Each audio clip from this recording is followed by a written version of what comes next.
to A Well-Designed Business. My name is Lauren Nigara, and I'm so glad you found this podcast. Together with my husband Vince and our partner Bill, we have grown our company Window Works from the ground up. So I know and I understand the challenges you face in running your interior design business. I also know that your talent alone isn't enough to ensure your success. So on this podcast, we talk about strategies and practical steps to help you grow your business. But make no mistake about it, we have our share of fun here too, mixed in with those aha moments that I love so much. This isn't fluff. Nobody has time for that. Whether you are a new interior designer or a seasoned designer, I am here to help you create and to manage the kind of interior design firm that you dream of. It's straight talk and it's action. Are you ready? Let's get started. Hi, welcome to A Well-Designed Business. Here's some things that are going to sound familiar to you, I'll bet. You've got the systems, you've got the process, you're busy, you're booked, but somehow you still feel like you're doing 101 things and you're not sure any of them are really things you should be doing. Maybe you've got 30 projects on your plate. Maybe you have no idea what your flat fee is based on, okay? These are problem scenarios that today's guests have lived through. I've got Kathleen Reynolds and Lauren Vallario with me, and I've known both of these #smart ladies for years. Kathleen is the founder of Kathleen Reynolds Interiors out of Greenville, South Carolina. Side note, by the way, I will be in Greenville, South Carolina this September 2026 at Curated Business of Designs event. Kathleen told me she's already got her ticket. I hope you'll go to the show notes and you'll get your ticket, and I want to see you there. Now, Kathleen has 18 years in business. She runs a team of 4, handling everything from furnishings to full construction projects. Lauren is the principal of Lauren Vallario Designs in Stamford, Connecticut. She started out as a specialist in kitchen bath, and she also now is handling everything from furnishings to full construction projects.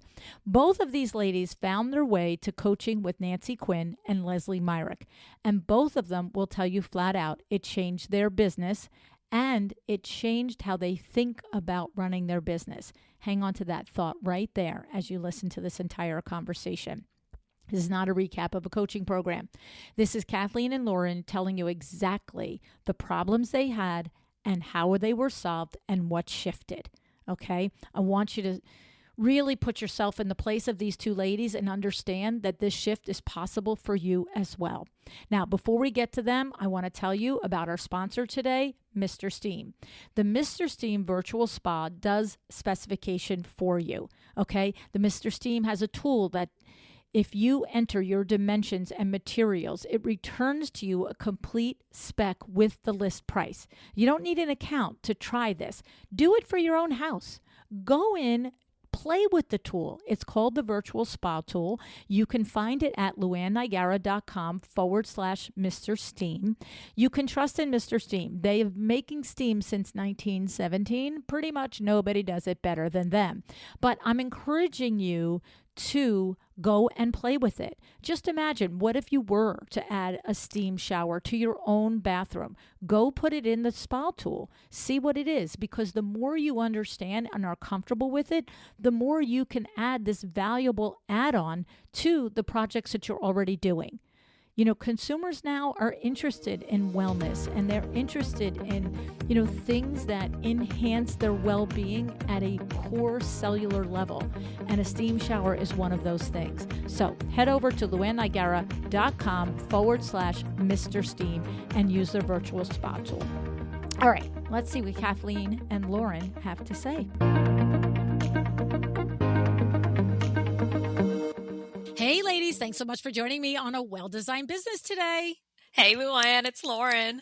Hey, it's Kathleen. Thanks so much for having us. Yeah, I'm looking forward to this. Just like panel discussions, I love interviewing people that I also know in real life. So it's super fun to have you both here. We've been in each other's worlds for many, many years now.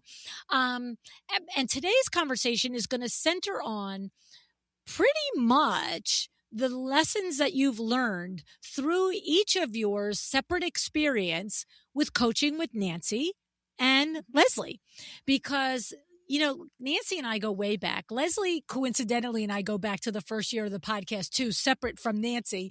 But I always get good feedback on people's experience with coaching with Nancy and Leslie. And I thought, it's time to pick it apart. Why? What the heck's happening over there that's so darn good? So before we talk about that, I would love for each of you to just go back to why? Why? Maybe you coached with other people before. Maybe you didn't. Maybe you went to events before. Maybe you didn't. But there's always in my mind a moment where you're just like, okay, it's enough. I need some help. So first explain to me, what was that moment? What were you experiencing as a business owner that you were just like, there has to be another way, the secret sauce in this? So who wants to take the question first, Lauren or Kathleen? I'll be happy to.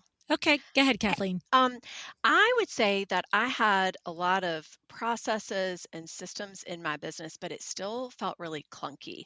I felt like I was having to do a lot of things still that I were kind of not in my zone of genius. And when I met Nancy and Leslie, it was actually at a Luann Live. Oh. And I had listened to them on podcasts and things, and I've coached with people before, and I find that I really I gravitate towards people that are straight shooters. Yeah. Cut through the fat, like tell me the hard stuff. I don't want you sugar coated. Not that it needs to come across as cruel, but sometimes you need to hear the things that you kind of know, but you're just not doing, and you have to have the accountability for it. And that is what I felt like kind of helped me gravitate towards Nancy and Leslie. So you would have met them at the 23 Luann Live in Orlando. Correct. Yeah, because yes. Nancy was at the 2019, but Leslie wasn't. So that's why, okay. And Yes. it's true, right? Like you can hear somebody on a show, you can, see them maybe lead a panel discussion or something. But when you get to spend that quality time, you really get to feel like if they resonate, right? If you resonate with them. And I was in the market. I was shopping for a You coach. were. So, I was just kind of seeing who had good chemistry with. And I also liked that she had a set program. Okay. I found that really helpful. I did that the first 12 months, and then I shifted to the elite program for the next, probably next year. So okay. I like that I like a system. I like process. And so I like that there was which I learned in getting yes, you you on did. the podcast. So I like that it was going to take literally every section of my business and look at it. It wasn't just going to look at my processes. It was going to look at the marketing, who my ideal client was, where my profitability was, like my body language, like literally every aspect. Yeah, love it. Okay, and so just to kind of just zero in, basically you had things happening in your business that you could recognize were good, but it didn't feel like it was flowing, I guess is what I'm getting from it. It's like it was maybe disjointed. Like I know how to do a thing here, I know how to do a thing here, but why is it hard every day? Where's the flow? Exactly. Okay. And do I need to do all of that, or like how does that look long term? Bringing on staffing, things like a really big picture of I had a lot built, but I just needed help in making the execution as smooth and streamlined, so that then I could do the CEO stuff, which I enjoy doing. Nice. Love it. Laura, how about you? What were you feeling when what pushed you to reach out to Nancy and Leslie? So I was in complete overwhelm. Really, quite honestly. I came across Nancy listening to your podcast, which I had only found after my first trip to High Point. I was down there for the first time, was on a tour with a group of designers, and they're like, "Oh, you have to check out this podcast." And I was like, "Sure." And started binging it after the trip. And this was, I think, in 22. Spring of 22. Okay. And Kathleen, you're earlier than 22, aren't you? When did you start it? In 18? 16. 16. I think I started in like 17 or 18. Yeah, I remember you from the beginning. Okay, yeah. So go ahead, Laura. Yeah, so started binging it, and they had also mentioned that they were there with a business coach. And I was like, there's business coaches for interior designers? Like, okay. Now, mind you, I was 8 years into the business. Okay. I was still pretty much by myself. I had just hired a part-time assistant, and you'll be appalled to know that I had 30 projects happening at that time. Holy Oh my crow. God. So the fact that I was even at High Point was like, who was I that I had time to go to High Point for 4 days? Not to mention 2 kids at home too at the time. Correct. They would have been and 3 years commuting ago, an hour and 15 17 minutes and each what, way, 11 or something. all that yeah. stuff, all the stuff, you know. And my sister-in-law, who you met, was the one who dragged me down there, and because she was like, "This isn't normal. This is not normal." And so anyway, I was listening to your podcast one day, and I actually heard Leslie first. Yeah. And I was like, you kept referring to her as that kid. Like, I love know! that kid. And I started like researching Leslie, and I was like, she's got some really good systems. This is what I need. And then probably a couple episodes later, Nancy was on, and that was when she announced that Leslie was joining her. Oh, so you're like jackpot. Yeah. Like I coincidentally you coincidentally resonated with Leslie as a listener on the show. And then you find, okay. And it was like, okay, someone's telling me something, right? I'm a believer in that. Like, okay, hit me upside the head a couple of times and I'm going to realize you're trying to tell me something. So I booked the discovery call with Nancy, and similar to Kathleen, it was, okay, she's from Long Island. I'm from New York.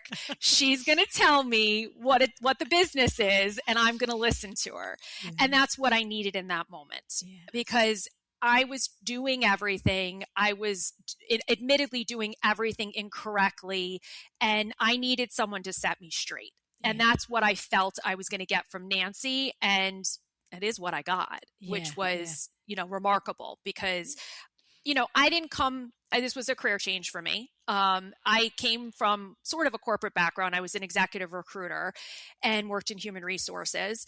But I never really got into the depths of any particular business. So I never really had to deal with budgeting or finances, a little bit of marketing. I knew, about the rules in terms of human resources and things like that. But this was like, I just dove in. Yeah. And it was to me, it was like, if I provided the very best service I could provide, that, it'll work out. And it was, I had 30 projects, I couldn't possibly keep up with everything that I was doing. So I knew I had something good going for me, but my sanity was not there. So, right. Quality of life was slipping, like a major mudslide happening on the other side of the mountain, right? Exactly. So I saw Nancy and Leslie as like, okay, I think these are the women that are going to set me straight and help me get over this hump. Yeah. It's funny because I just take a second here. Nancy and I resonated. We met. I came out with the podcast in February 2016. I think she started her business the same exact month. I mean, it's crazy. Like, we're within weeks of each other starting our business. And we both have a similar background. She sold art to interior designers, and I sold window treatment to interior designers. So we both had the same experience of seeing these incredibly talented creatures that weren't making money. And we're both like, come on, we're going to make some money. You know what I mean? And so Nancy and I don't remember how we met each other. She'll listen to this and she'll probably Voxer me and say, this was how. But we hit it off the same way too. And I have to say, I think it's cool, Kathleen, because it's one thing, New Yorker, New Jersey, we get each other. But I think it's cool that you as a Southerner, because I think I would agree with you, Kathleen. I've never, ever been kind or cruel to somebody that I'm coaching. I know Nancy has not either. But we're also not going to be like, oh, it's fine. You tried hard. It's like, girl, you want to make a difference or not? Like that's inside voice. I've never said that to somebody outside voice. But it is, I do find that Jersey, New York resonates with Jersey, New York. And I do find that sometimes others are like, you're a little too, they'll say the word mean. And I'm like, but you mean direct, right? Like, you don't actually mean mean. Like, go rethink that. Exactly. So good for you guys, and it's true. I'm the same way. I want somebody to tell me like it is. Don't even like AI. I'm like, stop kissing my butt. Okay. Tell me where I'm wrong, So, okay. So you both basically come. You're 8 years. Well, how many years were you in business? 8 years 8. when you found Nancy. Yeah. Kathleen, how many years in business were you when you started with Nancy? I was, let's see, 16. 16 years in business. Mhm. Was that your first experience coaching, Kathleen, or you had? No, I No. had Okay. coached with others. Yeah. Okay. Okay. And so what was there a secret sauce with coaching with Nancy that unlocked something, or was it no? Every coach along the way fed me something, and I got something of. But now it just needed to all the gears needed to lockstep in together. I think for me, this is Kathleen. I think for me, I've had just really great coaches that have kind of hit on different levels for me and started that building. And that's what helped me with, my processes and my systems. But I think the difference for working with Nancy and Leslie was that this first year in that Profit Insider Academy was so structured that it wasn't like I could say, "Ooh, here's a squirrel. Let me go down this marketing path," and I would, Gotcha. do this. It was like, no, no. This is the first thing you need to do. You need to figure out who your ideal client is. You need to figure out, make that avatar, and Right. then the things you build after that. Okay. And I also liked that, Nancy being, a straight shooter, uh, has supported interior designers in past careers, but Mm-hmm. that Leslie is an interior designer. So I've Yes. loved that combination because Leslie could speak directly to questions that I had that were technical in terms of like an actual project, but Yes. then Nancy could then give insight into business Mm-hmm. things. And I liked that duo. It worked really Yes. well for me. Yeah, I remember when Nancy told me that she was bringing Leslie on as a co-coach, and I was like, well, that's just genius. That's just jackpot. Because Yes. I know in my own coaching, I only do one-on-one. I only take 5 a year. It is not a program. It is much it's more like you've got some things going on where it's different. It's just different. Mhm. It's a different deliverable, right? But there are times when I run up against a wall because I actually have not done what you guys do. But I got a network, and I will literally call Kate O'Hara and be like, how does a designer actually do this thing?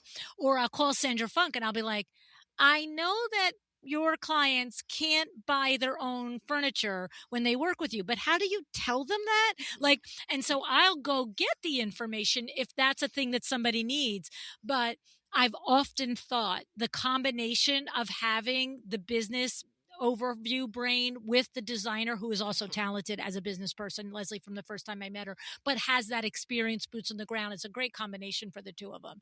It Yeah, really is because valuable. and they got into the nitty-gritty of even like the how my presentations, even like Leslie could speak. She was like, you want to start with this, then you want to have Yeah. your renderings first, then do your floor. Like that was something that, only another interior Would designer know. would know that. And so that was, those are little tweaks, Yeah.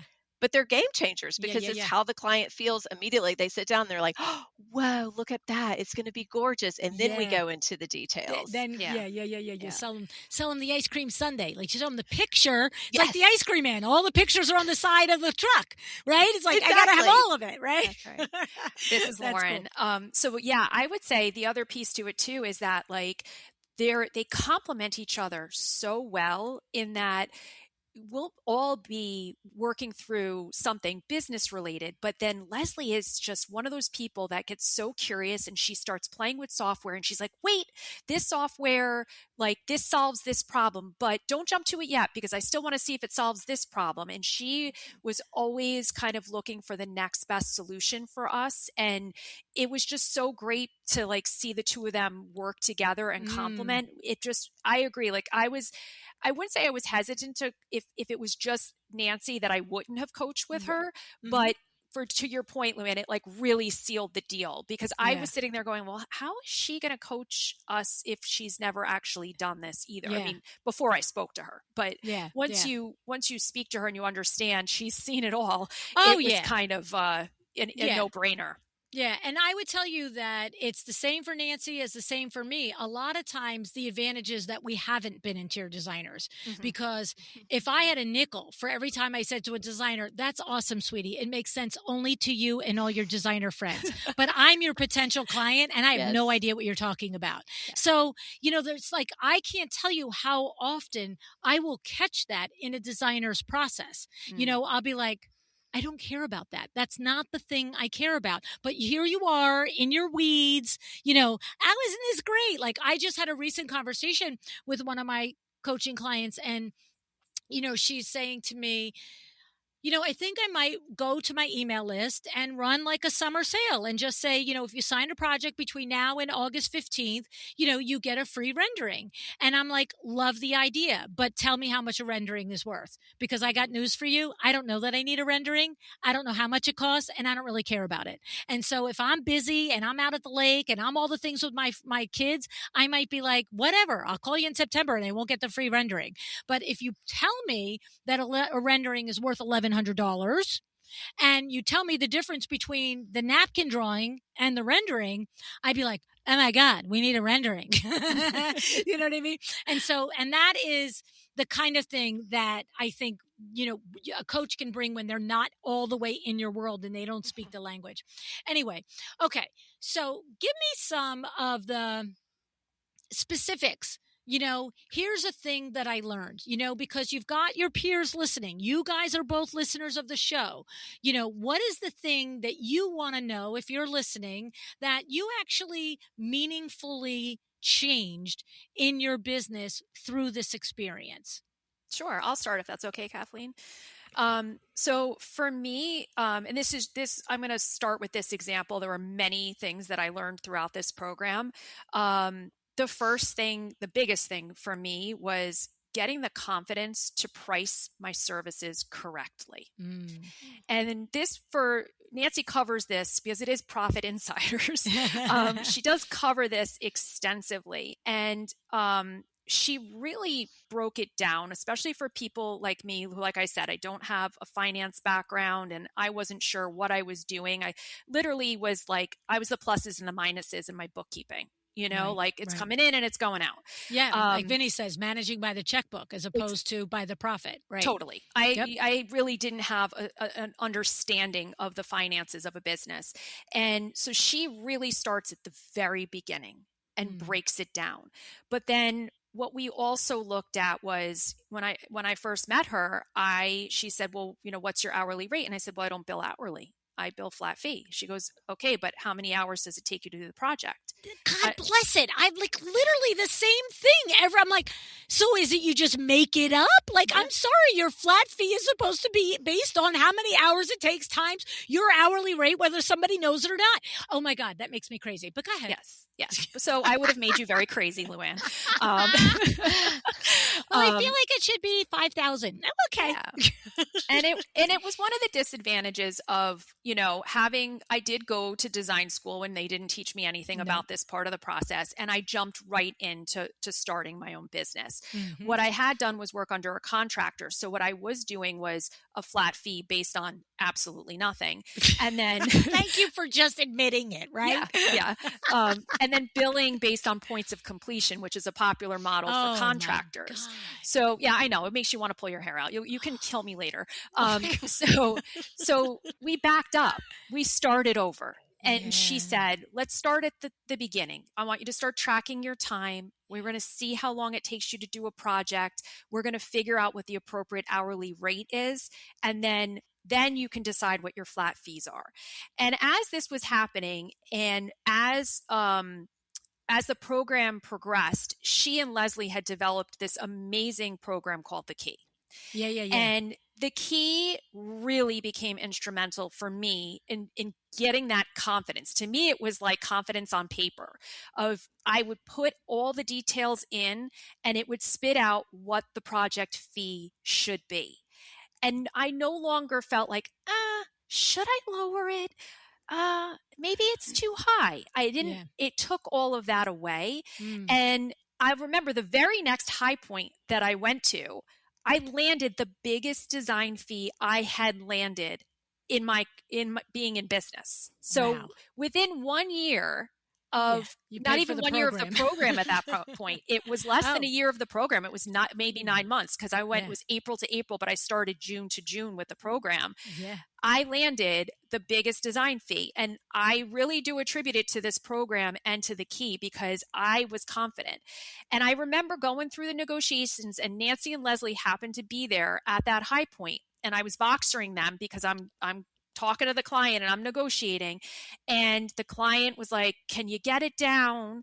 And they said, "Yeah, but reduce the scope." That's right. You can get it down if you buy less things. Exactly. And that was, and in the past, I would have said, okay, like, hey, it's like, still the biggest design fee that I've ever seen, even if I reduce it. But I knew better than that. And I had the confidence to stand behind the proposal and say, no, like, but we can take these rooms off and we'll get you to where you want to be. And I still got the job. Good for you. So it was, that to me was one of the biggest things. But I would say overall, the things that I learned, there was a little bit of something in every pillar of the business. Yeah. How to market yourself, how to look at your numbers, how to write proposals, how to, every single aspect. And that was really what I needed at that point. I always say, like, I'm a born again designer. Like, to me, that's where my business started. Even though I was in business 8 years before that, I really feel that that's where my real business started. Right. Before you were dabbling and cobbling and all the things. Yeah. I was trying. I just wasn't, I wasn't. Well, you don't know what you don't know. Exactly. I mean, that's really the bottom line. You don't know what you don't know. Yeah. It's like, it's the biggest investment of our life. And even in the beginning, if it's just time. But like what I always say to people is there was a episode that I did 1,000 years ago with the Nappy Bohemian. Her name is Tiffany White. And I'm going to tell you what, you remember that episode, Kathleen? She's shaking her head. I'm telling you, I'm telling you, she said a line that just banged me right between the eyeballs. And she talked about how if I'm out at because she was doing the same thing as everybody does, giving away their time, taking a little off, blah, blah, blah. And she said in one particular day, you remember this conversation, Kathleen, right? She went out, she drove however long to get to an appointment, did the appointment, came back, had a babysitter with her kids, and whatever happened, I don't know if the client asked to go for less money. I don't know if you remember the details, but something happened. And she came home and looked at her 2 kids under 5, if I remember correctly, and was like, I just took money out of your mouths because I'm trying to make this affordable for this client, but I didn't spend these 3 hours with you. I spent the 3 hours with them. And I just thought that was so powerful.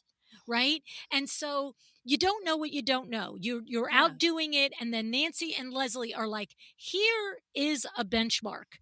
Here is the key. Here is the thing to set pricing up against. And you know what? If you got it, my line is borrow the confidence. If you're not sure yet, take the confidence of everybody that's ever used the key and it's worked out. Take the confidence of everybody you've heard on the podcast that has been able to turn a corner and act as if it's totally normal to say, no, I can't lower my price, but we can take a room off. And 99% of the time, the client is like, yeah, okay, I want all the rooms. Right? So I love, love, love that lesson. Kathleen, how about you? What's something that you remember being something that took you from to yeah in your experience with that, ladies?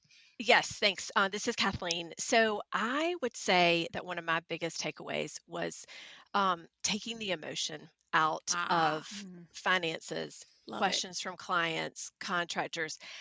As a people pleaser, I don't mind having tough conversations, but it makes me uncomfortable when I feel like I'm not meeting up to expectations.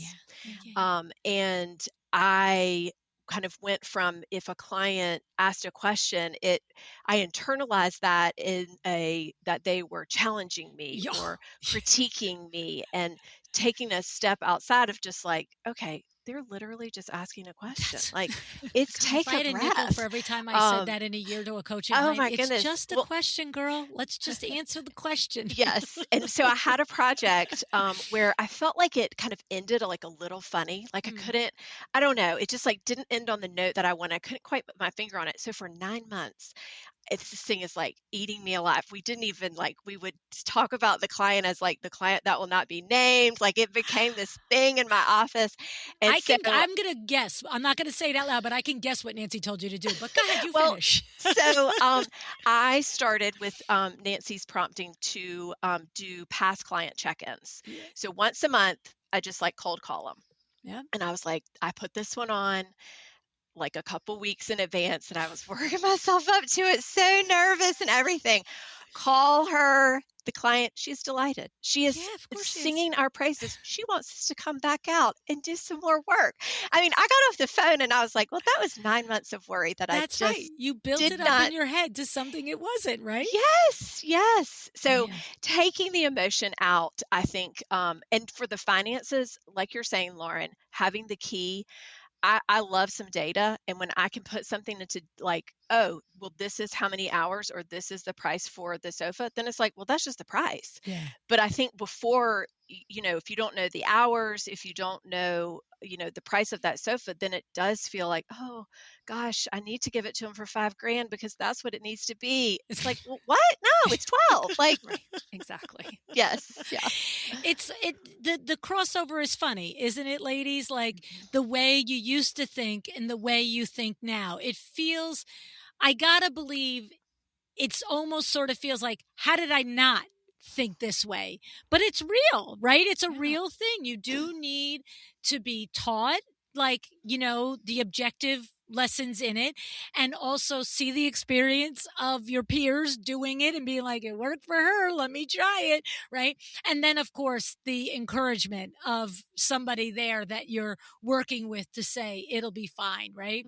It's funny because a lot of times, like my saying is, and I say to, if anybody who's listening that's coach with me, I'm always like, let's take that elephant that's sitting over the corner and let's put it right here. Let's put it right in front of us.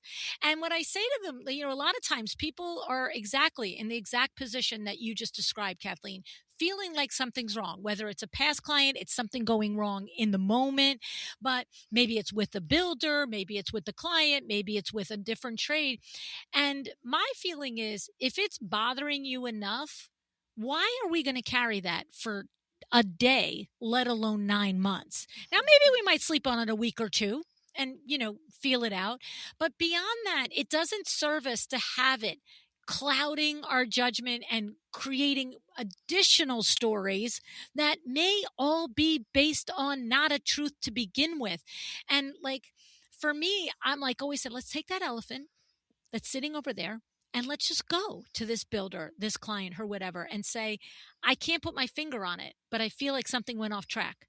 I said, because what's the fear here? That they look at you and go, what are you talking about? I think we're fine. Oh, great. Okay, we're done. Or they say, you're right. And thanks for bringing it up.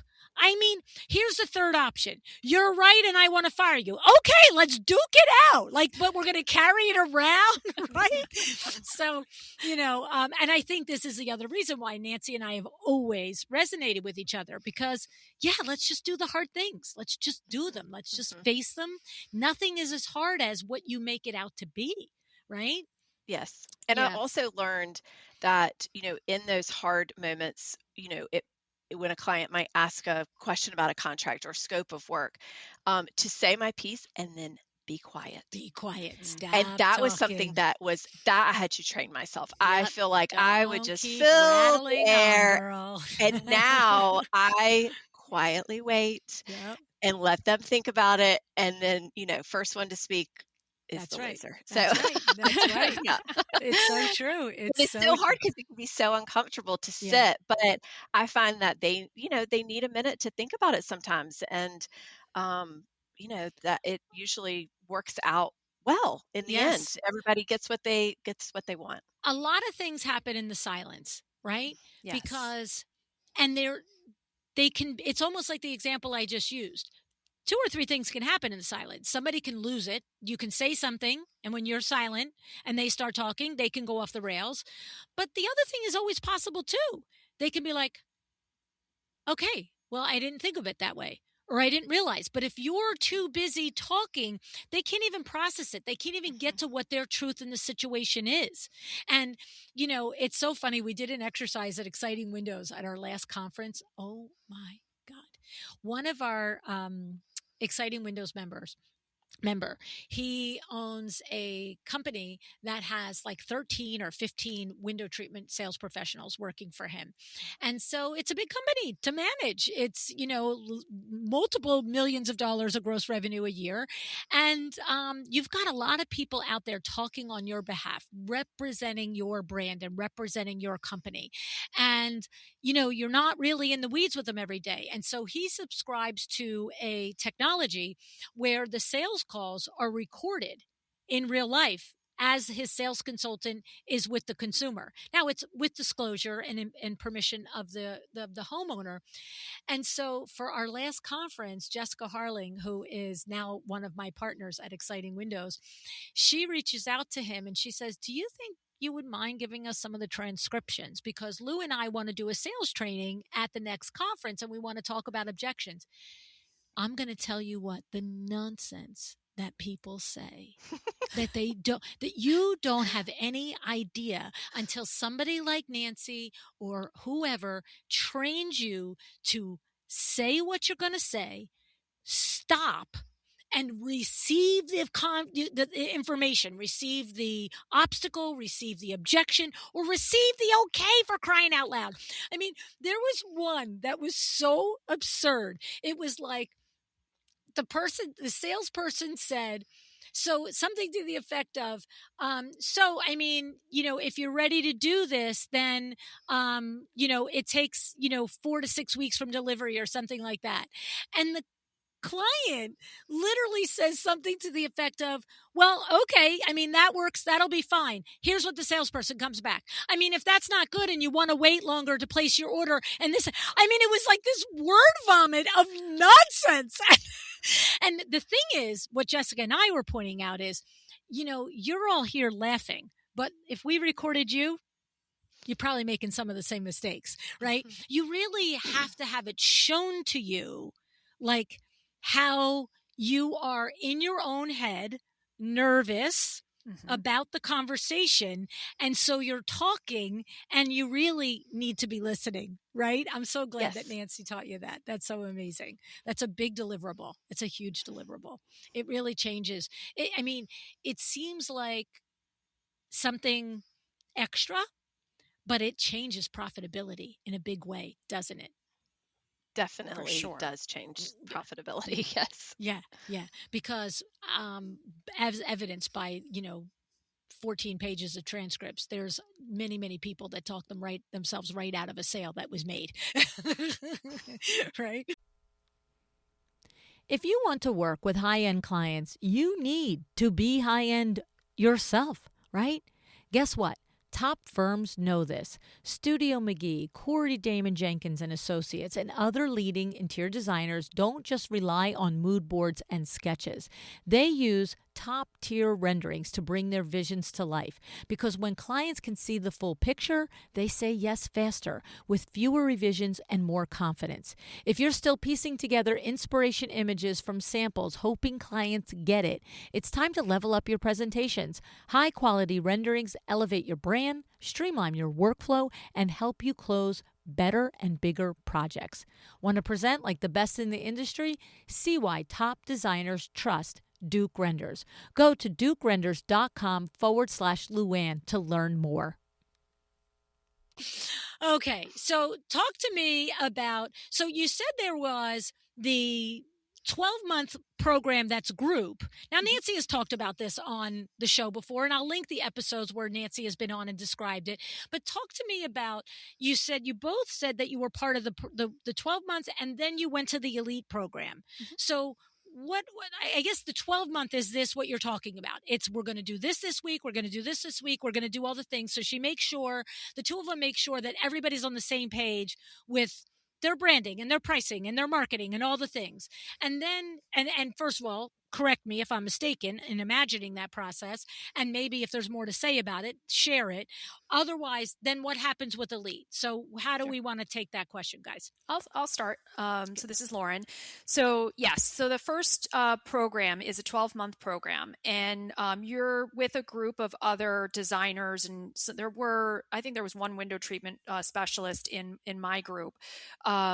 And basically, yes, it walks you through step by step. Nancy and Leslie have a rhythm to what you cover to make sure that you're covering things in the correct order and not jumping the gun on certain things. Gotcha. What's great about it is you meet twice a month, and the call always kicks off with each person sharing specific things. There's a form that she sends out ahead of time, where you can talk about a win, you can talk about a trouble, and usually you're talking about what's the other one, Kathleen? There's another thing. There was usually 3 really distinct things that we talk about, and then we would go around basically the entire group. So that's the first part of the group, and I loved that because it made you feel like, okay, I'm not alone. I'm not the only one who doesn't know how to do that. Yeah. Often what people would bring up would be things that either you've already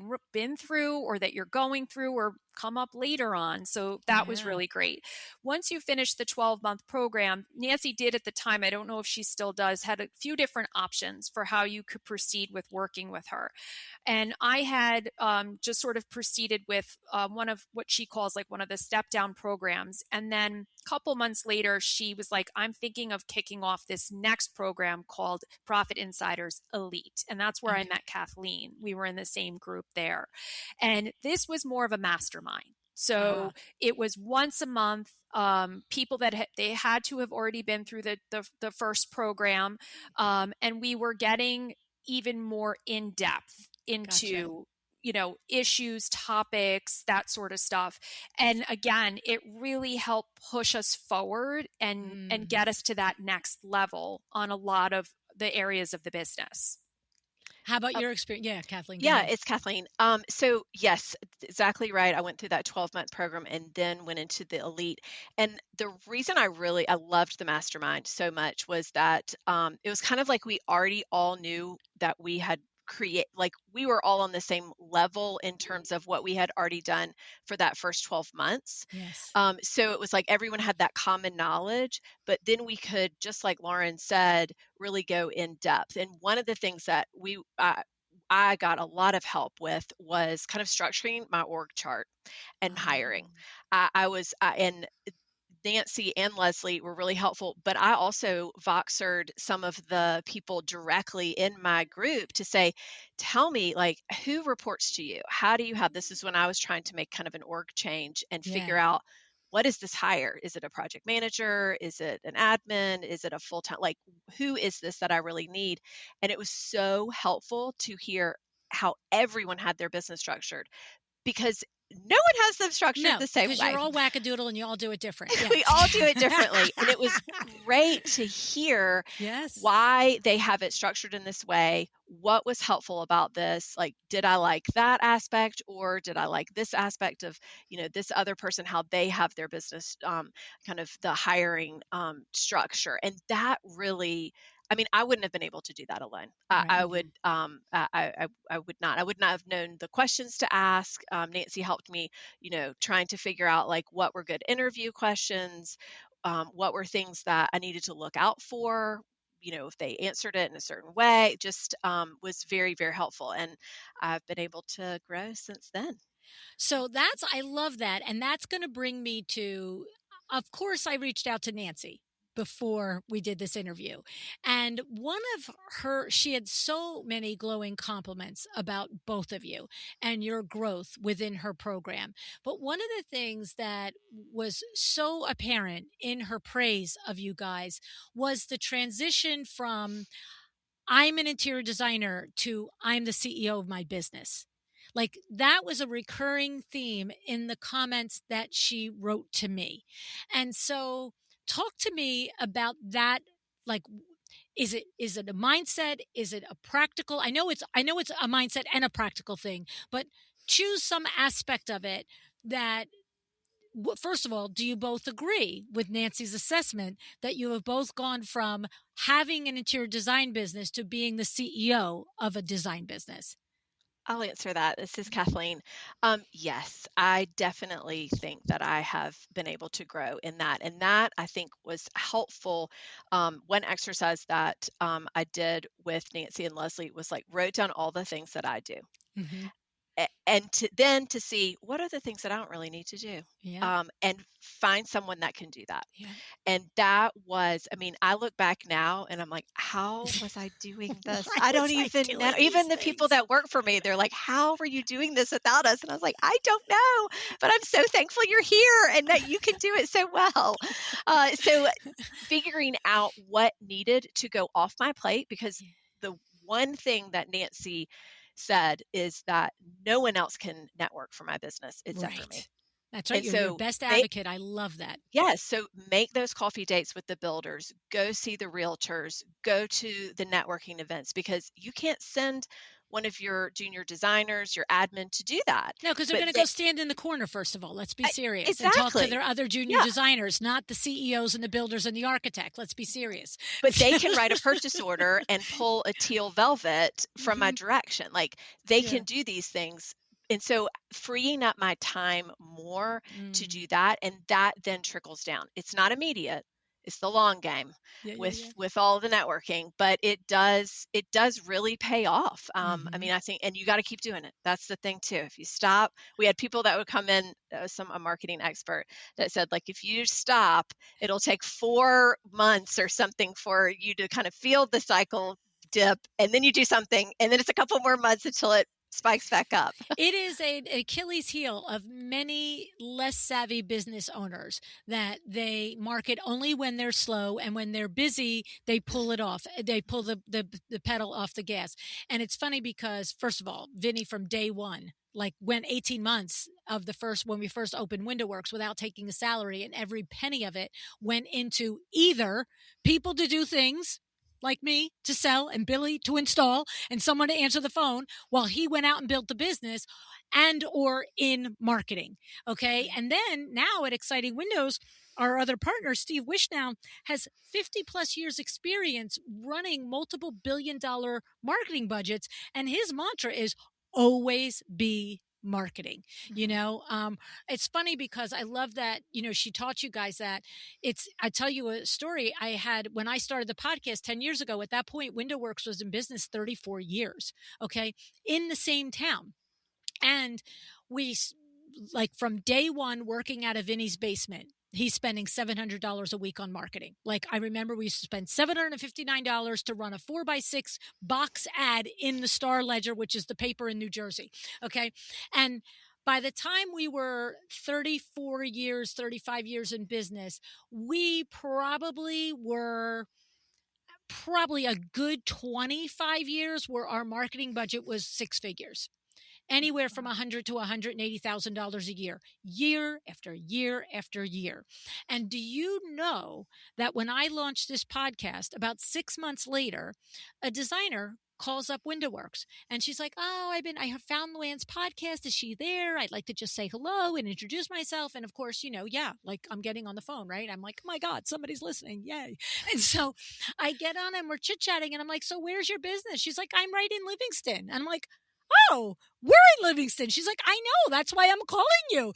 And I was like, "Oh," and I said, "Had you ever heard of Window Works before the podcast?" She's like, "Never heard of it ever. We are on the main street in Livingston, a brick and mortar with a huge corner building with awnings on all 3 sides that say Window Works. Okay. Plus $160,000 in advertising. Okay.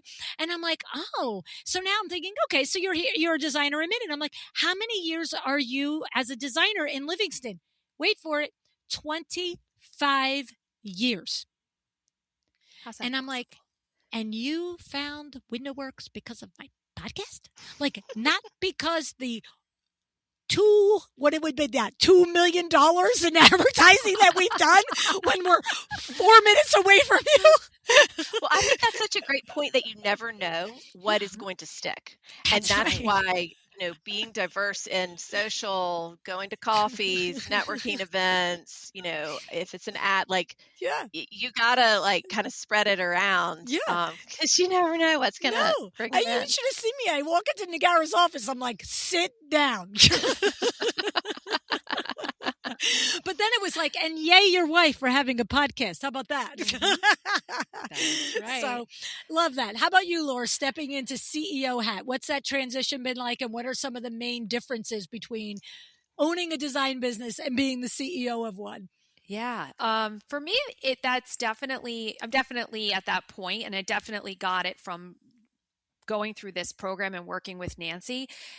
It's been a little harder. And I openly admit that all the time. I'm a doer. And breaking a lot of these habits has always been really, really hard. What was great was that Nancy and Leslie helped me, similar to Kathleen, figure out the org chart, figure out what I want my business to look like. And not just this year. It's 5 years from now, 10 years from now. And, lots of tough conversations about how long do I want to run the rat race and feel like I'm the only person who can do the job, knowing that there are plenty of things that I do that somebody else can do. And that was really eye-opening and great because they really helped keep me in check. And I kind of have this little reminder to myself, like, should I be doing this? Why have I not handed this off? And if there's a little reason why I'm not handing it off, okay, take a step back. Am I not giving clear instruction? Am I not confident that the person I'm handing this off to can complete the task? And then that's another conversation. So the leadership part has been a huge work in progress for me.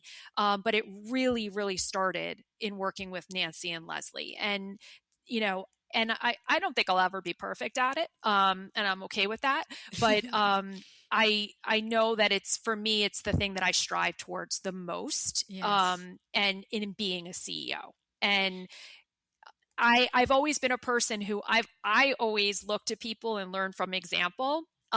So to me, I'm bad like this with my kids. I'm like, well, if mommy's cleaning up, then you should clean up. If you see me doing something, you should do it. Because that's how kids think. Yeah. That's how they think. And I kind of have the same theory with the people that I surround myself with. Like, listen, if I don't think it's below me, it shouldn't be below you.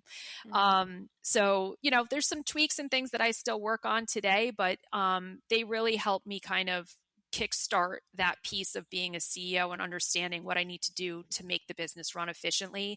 And that's not always going to be me doing everything.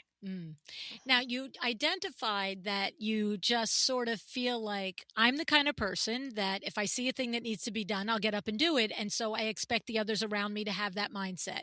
And of course, we know that that's flawed, right? Like it isn't the mindset that everybody comes with their own wackadoodle stuff between their ears.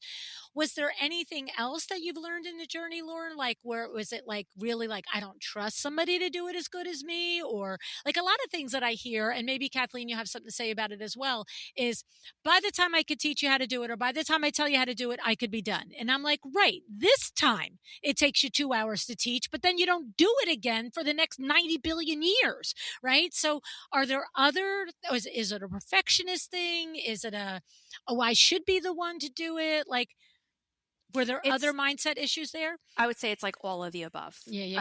I'm definitely more of a control freak in that respect. No, I don't necessarily think I'm the only person who can do it, but I would definitely agree with, that I felt that I could just do it faster. Or in my case, because I'm a workaholic, I'd be doing it at 9 o'clock at night. Yes. And while I'm here, I'm doing it. No one's here to delegate it to. So I'm just going to keep going with it. Yeah. But I think that also plays back to the process, documenting the process of how to do something, creating the SOPs, which is a big thing that Nancy, and I was like, what is an SOP? Like what? Oh. And even now, I'll be honest, I renamed them. I don't call them SOPs. I call them how-tos, because I find that for the most part, especially the younger generation, they're like, what's an SOP? And, you say standard operating procedure and they're like, oh my God, I have to read a manual. And, of course, nowadays we're all doing, Loom videos and that sort of stuff, but it just kind of takes that stigma out of it. And it's just like, do you need to know how to do something? Look at the how-to, and it's going to tell you how to do something. Isn't that interesting? Just taking it to a point where it's just like, my philosophy is I like to have fun, and I love to come to work. So I want wherever I am to be that for everybody else too.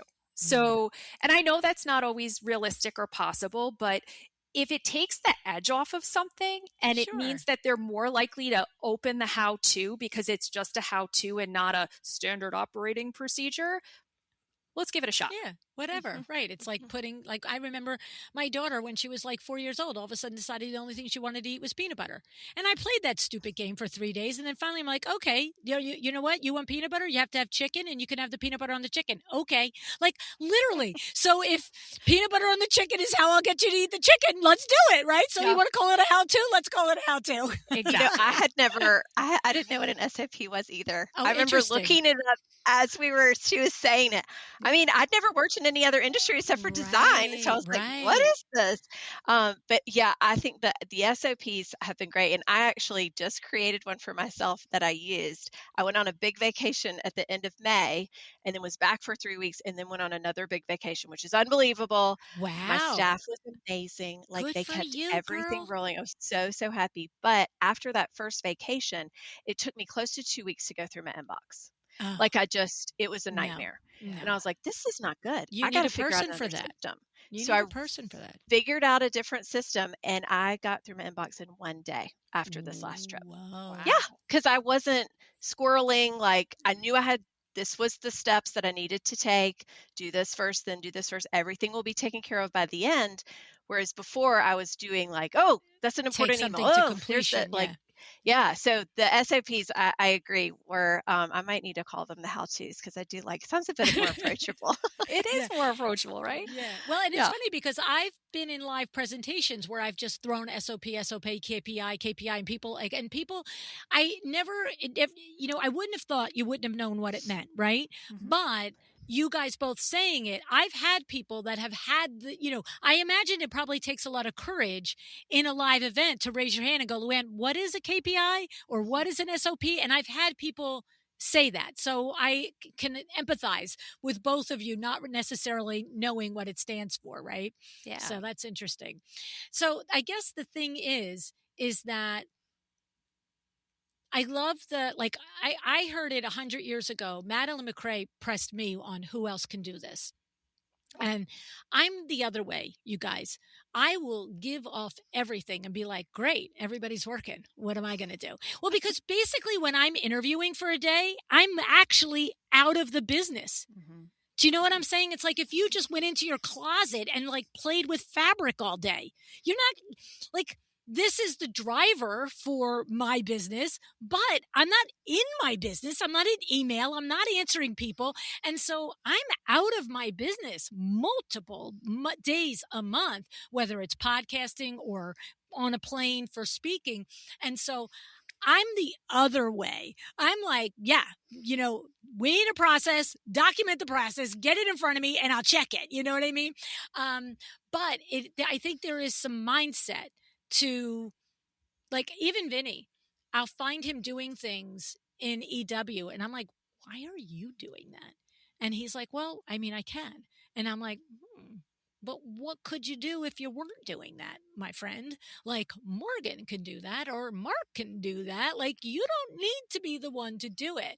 But I was telling you guys off air, I didn't have Mariali for the last week and a half. And then we were like, oh, and by the second day, I'm saying to Diana, because we found there were certain things that nobody knew how to do other than Mariali. And that's how you pressure your business. You just went away and your business ran for 3 weeks. Yay, you. I could go away for 3 weeks and my business will run. I promise you that. Nobody would speak and nobody would interview, but the rest of it would happen.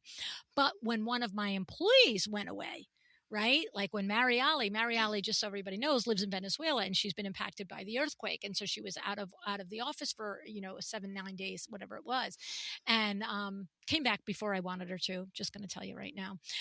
But there were things, and I just kept saying to Diana, make the list of the things that we're finding out only Mary Ali knows, because that's not cool. Right? It can't be that only one person knows how to do it. It could be documented, and maybe you can't figure out how to do it possibly without an explanation, but it shouldn't be. It should be like you open it up and you look at it and you follow it. So it's interesting how you level up your business, right? Yes, Lou, and it's Kathleen. So I think one thing that I think is really important in order for me to get into that mindset of being able to delegate is knowing the importance of the task. Because interesting. Tell me about that. Been in my business. I was a solo for a really long time. I can do all of it. Like I maybe can't do it as well as the people that I have doing it now.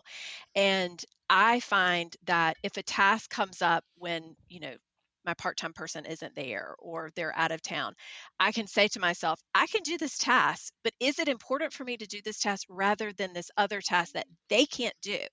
And so can that vendor sit in the inbox for 12 hours? Yes. They don't need a response in 30 minutes. Like, it's okay. If I'm getting a phone call with it, that might be different, but like assessing the importance, I think then frees up myself, I know, to then say, you know what, this can wait until tomorrow morning, and the person who normally is responsible for it can do this, or I can train them in how to respond to that email so that when it comes up in the future, I don't have to worry about it. Yeah. No, that's I a agree. Great point, Kathleen, because prioritizing it is really the key. And then, pulling back on your knee-jerk reaction to jump in and do it is the other. Yes. It's funny because I wonder if, because when we started Window Works, we immediately started with a team. We immediately started with a showroom administrator that was, her job was to answer the telephone, schedule the sales appointments, check the invoices, every job was her job. Vinny's job was to manage the company, CEO the company.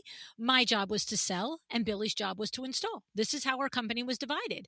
And so maybe I think there is an Achilles heel that might develop when you start your company yourself.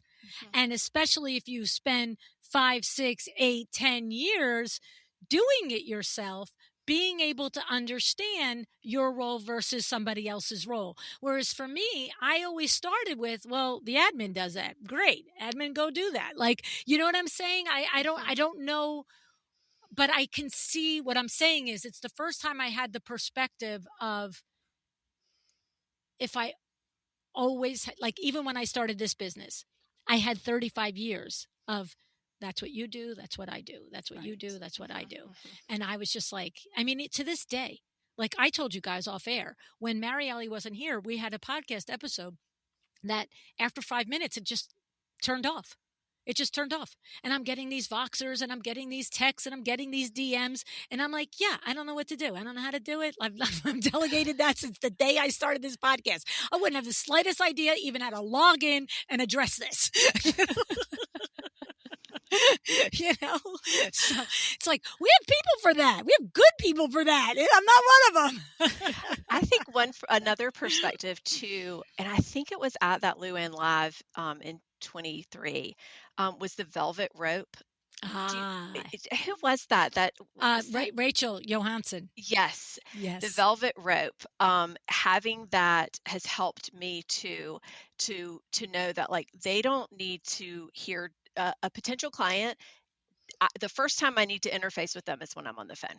They need to have emails with my admin. Like, they need to go to my website, like that, have that whole system so that I'm not the one. But I will say an exception is just yesterday, we had someone that never confirmed a call, and she said, I thought I was supposed to talk, and it was after my admin was out. So I went in and I sent the email, but I signed it my admin's name because I was like, we got to keep the velvet rope up. All the time. That's right. Lynn's not available today. She's out of pocket, but she told me to tell you, blah, blah, blah. Exactly. Yes. Yeah. No, yeah, 100%. I do that with things that I need a minute to think on. You know, somebody comes at me something, I'm like, I don't love that so much. But I want them to have the respect of an answer because maybe it's a higher level priority thing. And half the time I'm telling Mariella, she's on. And I'm like, I'm not here today. I'm out of pocket. I'm doing this. Give the answer. Now, anybody listening that's got that message, sometimes it's true, sometimes it's not true. I don't know what to tell you, but It's a velvet rope. It's good. We all understand. Yeah. It's like, because it's true. It's, whether it's because you're actually not available or because as the CEO, you need a hot minute to think about it. Like maybe it's a higher level situation and you don't have the disrespect of not an answer. But I've just been trained from beginning of my days. Don't come with just a problem. Come with the problem and the solution. And so if something's a problem and I don't have the answer, I need a hot minute sometimes to think about it. And how am I going to handle it? And how am I going to approach it? And I can tell you with WindowWorks, it worked so many times. You're installing a window treatment. That's not what I ordered. Looking at Billy. That's not what I ordered. I told him I wanted this. And Billy's looking at the paperwork. He's like, this is exactly what you ordered. I don't know what to tell you. You know what I mean? And it's like, given the situation, there might be times where I can think of a time I did a whole episode, a What Would Lou Do episode about it, where I knew the client needed to sit with it. I knew they needed a minute to sit with it. But I also knew that it was of a high enough, like, oh my goodness moment that it shouldn't be, Luann's not, like there's no answer. Like my office is not giving an answer. The installer is not giving an answer. And so I remember saying to the admin, you call them up and you say, the installer let us know, but Luann is out of town this afternoon and tomorrow. On Monday, can I make an appointment for her to call you? Because I wanted that customer off the ledge, but I also wanted them to sit with it. Because I knew if I got on the phone that day, I would have got the same barrage that Billy got. Right. And I also knew that they were wrong. They had got what they ordered. So I didn't need to be the one on the phone going, yes, it is. It's what you asked for. It's what you got. Look at your paperwork. Hey, come on. So I was like, let them just come to this understanding. And then on Monday, when I call, they're going to be more in a place of, yeah, this is what we ordered, but we don't like it. See, I can handle that. Mm-hmm. I'm happy to solve that problem. What do you want different? But just yell for the sake of yelling. Why don't you just chillax a couple days, right? But if I don't respond, now they're just escalating, right? So good for you guys. Well, I have to say, I'm not at all surprised because I have referred many people to Nancy and they all come back to me and tell me how much Nancy and Leslie have helped them with their business. Before I let you ladies go, is there anything that I didn't ask you that you would like to share about your own personal growth as a designer? It can be related to the coaching. It could be related to your colleagues listening. Anything that comes to mind before I just don't give you a chance to get it off your little hearts? Well, sure. This is Kathleen. So one thing that we just haven't quite touched on yet is Nancy and Leslie, every month they get you to put in your number of consults, the number of contracts that you've won, and what your revenue is. And so they're like constantly looking at that, which is so great because it does all, I mean, it obviously all plays together. And one of the things that I have is I call it my oops bank account. Oh, nice. And because integrity is one of my like pillars, and we're going to make it right. That's right. And I had an incident where some countertop got in, it didn't get sealed, they didn't tell us, then it ruined, and the countertop company would not replace it. And so the builder and I, using our integrity and my oops account, covered the cost to re-countertop the whole kitchen. Good for you. And it was like, I will get those clients. They'll come back. I know they will. I call it marketing money. It's marketing money. There's nothing better than a customer that there was a mistake on and you fixed it. That person is your person forever. Yes. And they knew it wasn't our fault. That's right. But we still covered it. And I think having a coach that is like really looking at how are the things that they're teaching us affecting, I mean, the bottom line, because if I'm not making any money, then I can't hire people. I can't pay myself. I can't pay, for my build, like my office, like it all trickles down. So it can't be the left hand has to be talking to the right hand. And I think them being able to see all of that together was really helpful, and then helped me to kind of move to, stretch to bigger projects, because they could see what was in my bank account, and they could say, you need to increase your rates a little bit. I love it. What's need funny is I've never discussed this with Nancy, so we have no idea. But at EW, every Thursday, there it is. How many appointments you went on, how many closes, what's your revenue month to date, what's your revenue quarter to date, what's your revenue versus last year at this mark, and literally 83 members. We are every single week going, where are you? You know what I mean? Like literally gathering this information and having it in front of all of us to say, on track, off track, on track, off track. We don't wait to December to find out we're off track, right? I love that. I'm so glad to know they do it. Again, not surprised. How about you, Laura? Closing thoughts? Anything come to mind? So I would actually say, to those designers out there that are just not sure, they're ready for a coach. They're not sure where to start. I'd say kudos, because you found Luann's podcast. And to me, that is the first step to being part of a great community. If you are looking for a coaching program that does provide community, Nancy and Leslie's program is fantastic. But regardless of what you do, get yourself a coach. I have now made it. I will not be without a coach. That is, I think every business owner should have one. I think it's the thing that really can help catapult you into the next level of your business. I know it did for me. My team has grown, my business has grown, and I do seriously attribute it to having been a part of this program. There is no right time. That's everyone, right. I mean, I remember thinking that, can I afford this? And then I realized I can't not afford it. Like, I have to do it, because if I don't do it, this business won't exist next year. So whatever you think, it's kind of like, for anyone who's ever had a 401k, and when you start working and everyone tells you, no, you got to start putting money in the 401k because you won't even feel it. Yeah. And that's what coaching is like. Yes. After a period of time, you don't even feel it, because everything starts to come together. When you're working with good coaches, it will help your business grow and you will not feel it. Yeah. So don't wait. I always say, I tell this to everybody over and over again. If I had found Luann's podcast I was already in business when Luann's podcast existed, but 3 years in instead of 8 years in, everything would look very different. So if I could help somebody else find this podcast or find Nancy's coaching program, I'm going to yell it at the top of the buildings. I tell everybody about all these things, and I love sharing. And this is the community that people like you, Luann, and Nancy have built for us, and we have to take advantage of it, because this is the only way. If you want to have a successful business, these are the avenues. I appreciate that you said that, because the interesting thing is, I've had a lot of people ask me over the years, whether it's my own coaching or Nancy or whoever it might be, I don't know if I'm ready yet. And I'm like, oh, so wait, you have to make the 15,000 mistakes yourself before you find out the right way to do it.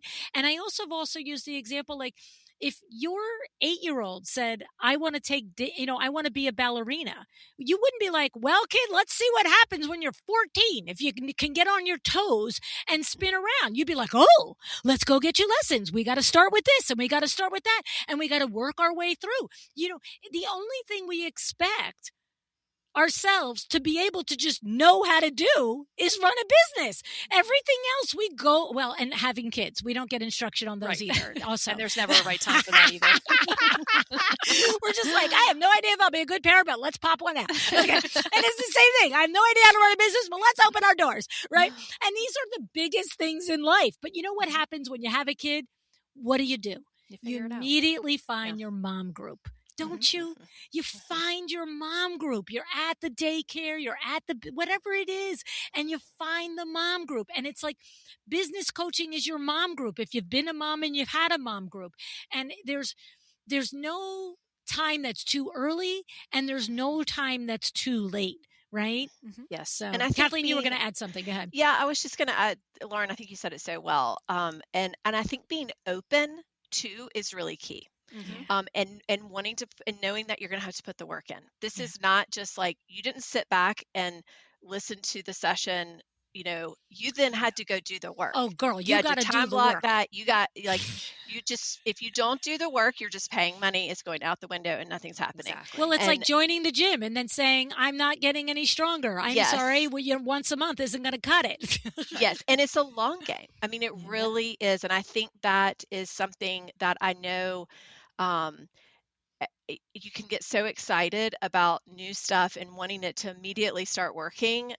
But when you just are consistent in it, then that's when, in 6 months, 9 months, even 2 years later, I mean, I still feel like I will have a builder that I've been wooing for 2 years and they finally pick up the phone and pass me a job. Those are the things that Yes. it's like, it is worth it. That's right. And coaching, I feel like is like that, Yeah. where you really have to put the work in and be open to hearing the things that you might not be doing that are that you might need to do differently, and just hear different insight. Yeah, For I sure. love it. I love it. Like I said, there's not one thing that you guys said surprised me from the time I met Nancy and then 6, 7 months later met Leslie for different reasons under different circumstances. Just you were high integrity women, smart ladies, and just really, invested in the industry being better. And I appreciate them for that and acknowledge them for it. So hats off to you two ladies for investing in yourselves and making these big, big transformations in your business. It's possible. It's possible. You don't have to know it all, right? But you have to be, like you said, Kathleen, open, and you have to explore and you have to ask for help and then, do the work. So That's good right. for you ladies. Thanks so much for being here today. Thanks for having us, Luann. Yes, thanks for having us, Luann. This was great. All right. I told you, right? I have referred so many people to Nancy over the years, and that is for one reason and one reason only. I am absolutely confident that she can help you move the needle in your business. And listening to Kathleen and Lauren, we learned that exact thing, didn't we? But I want to pull apart what actually happened in their business because it's not one lesson, it's a stack of them. Here's the personal lesson. Kathleen carried a bad feeling about a client for 9 months. 9 months of the client who will not be named, right? Sitting in the corner of her office like a low-grade fever burning there. And what finally moved it wasn't more thinking about it. It was a phone call, a past client check-in, the kind that Nancy has her clients do every month. And she learned that the client was happy. 9 months of worry gone in one 5-minute conversation. Kathleen also told you she learned to say her piece and then stop talking. Let the silence sit. This is sales 101, my friends, okay? So you really understand when you've got something powerful to say it and stop, right? It's not a sales trick. It's behavior. It's human behavior. And it's also your own personal confidence to do it. Okay? If you know what you're talking about, you don't need to fill the air to convince yourself or anyone else of it. Right? And so she's learned this through her coaching with Nancy and Leslie. And then the business lesson, right? Lauren was billing flat fee based on, to her words, absolutely nothing. Okay. She didn't know her hourly rate. She didn't know how many hours a project actually took her. And she was guessing at every proposal. Here's the thing. I know this is true of probably, 50% of the interior designers out there. You don't walk around telling each other this at High Point. I know you don't. But when I have the conversations with you in a quiet moment, when Nancy and Leslie have the conversations with you in a quiet moment, that's when we learn this. And it's okay. It's okay to make the mistake until you know. But once you know, then you got to do better. And what I love is that Nancy and Leslie have built what they call the key, a tool that takes your actual hours and your actual hourly rate and spits out what the project fee should be. Lauren said it plainly. It gave her confidence on paper. And then what happened? She landed the biggest design fee ever of her career, right? And when the client asked her to come down on price, she did it because she knew it wasn't based on a feeling. It was based on facts. and the client went for it. And that is the difference. It's a combination of the data supporting what you're doing and then the confidence to believe in that and do it. All right. Now, the real lesson underneath of both of these stories, and the same lesson wearing two different outfits, is you cannot run your business on feelings. Not your feelings about whether a client is mad at you, or your feelings about what a room should cost or which somebody can afford or what it sounds like it should be. You need a number, you need a process, you need a benchmark to check yourself against. Kathleen called it taking the emotion out of finances. Lauren called it confidence on paper. It's the same thing. Get the data and then let the data do the talking instead of your anxiety. And then the second layer here, the one that Nancy pointed out to me before this interview ever happened. Both of these women went from interior designer to CEO of a design business. Kathleen wrote down every single task she did and asked herself which ones actually required her, right? The answer for a lot of them was none. Okay. Somebody else could pull the teal velvet and cut the purchase order. Only she could sit across the table from the builder. Lauren built out her org chart and started asking herself a real question every time she caught herself doing a task at 9 o'clock at night. Why haven't I handed this off? Is it that I haven't given clear instructions, or is it that I don't trust the person yet? Different question, different fix, but neither are keep doing it at 9 p.m., right? Now, if you're newer in business, here's where I want you to start this week. Sit down and track your actual hours on your next project, start to finish. This takes a lot of fortitude. I ask every one of my coaching clients to do it, and sometimes it takes them 2 and 3 months before they do it because it's hard. It's not easy. I get it. I also don't care. Okay, you have to do it. Okay, then divide your target income by the hours you're realistically billable. And, that's your hourly rate. Run one flat fee proposal against that number before you send it. That's it. That's the action. Do the exploration with your own data. Okay? Now, if you've been in business longer and you already know your numbers, your homework is different. Make the list, the one that Kathleen mentioned almost in passing, the tasks that only one person in your office knows how to do. Write them down this week and turn every one of them into what Lauren calls a how-to. She likes that better than an SOP because she feels like, and she could be right, that people don't like opening up an SOP document. It feels onerous. It feels big. It feels heavy, right? But everybody likes a how-to. I love the perspective. Okay. Now, you've heard exactly what happens when you sit inside Nancy world for 12 months. And here's the thing. You don't have to sign up for 12 months off the bat. You can go hire Nancy in the boardroom for creatives. You can book 50 minutes directly with her and walk out with the same kind of clarity Kathleen and Lauren built over time, just compressed into a focused session. It could be on your pricing, your proposals, whatever you're stuck in. You can find Nancy at theboardroomforcreatives.com. Now, however, if you're listening in real time, July 26th, and what you just heard is telling you you need more than one session, I have outstanding news for you, because Nancy and Leslie's actual program, the doors are open now. Okay? Doors to the Profit Insider Academy open July 26, 2026, and the next cohort is kicking off September 15th, 2026. You can buy the key separately. We will put the links in the show notes. But if you join the Profit Insiders Academy, every member gets the key. Okay? It's a $497 value. All right? Now, this is what I'm telling you. If you're listening sometime in the future and the Profit Insiders Academy cohort is not in open enrollment, go to boardroomforcreatives.com. But if you're listening in real time and you were like, yes, I need some of this transformation, then go to Profit Insiders Academy. We will put the links in the show notes. Kathleen and Lauren both said it in their own words. There is no perfect time to get a coach. There is no version of this business where you should be thinking you need to figure it out alone. I strongly agree with this. Get the help. Let somebody else help you along the way. Don't invent the wheel on your own. Get the help, do the work, decide to be excellent.